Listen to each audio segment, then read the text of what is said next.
KDF is to assist and cooperate with other authorities in situations of emergency or disaster. And 3, deployment to restore peace, the deployment of the Kenya Defence Forces to restore peace in any part of Kenya affected by unrest or instability, and this only happens with the approval of the National Assembly. Mr. Speaker, that is what I will start by bringing to the fore. And whereas the questions asked by the Senator of Kisumu County may look very obvious, I think these are issues which are very pertinent and very of great concern, public concern by Kenyans, because in many instances we have heard Kenyans asking why or how the KDF is deployed with regard to internal matters of internal security. And to go to the first question on the need to clarify whether KDF monitors the security situations within the country, and we are required to indicate the state of preparedness in KDF address to potential instability or civil unrest. Mr. Speaker, the Kenya Defence Forces is one of the 3 national security organs established under the Constitution. This is in addition to the National Police Service and the National Intelligence Service.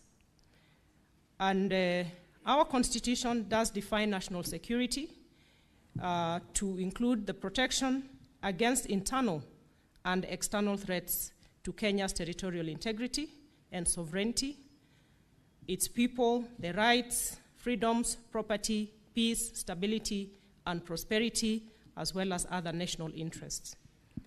So, Mr. Speaker, by dint of that definition, constitutional definition of what national security is, and being that the Kenya Defence Forces are part of the 3 national security organs, therein lies the role of KDF in matters of national security.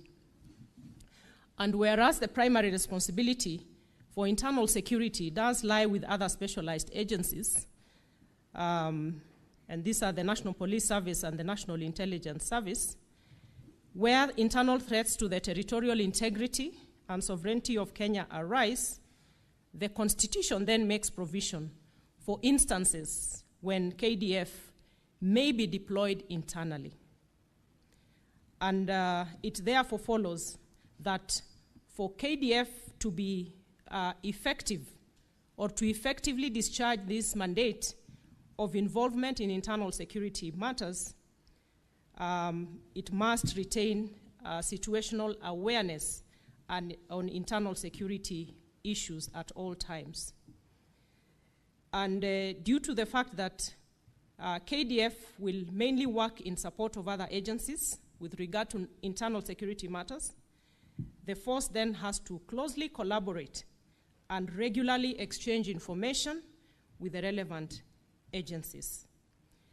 Mr. Speaker, again, in response to this question on whether the KDF does monitor internal security matters, when you look at the design of the National Security Council as established by the Constitution, KDF is a member through myself as the Minister for Defense and the Chief of the Defense Forces. And you will know, Mr. Speaker, and the House does know, that the National Security Council does involve all the security agencies and organs of this country, and that therefore mandates KDF to work very closely in coordination and cooperation with other security agencies. We also have the National Security Council Committee, where we have the KDF represented, and this is the supportive arm of the National Security Council.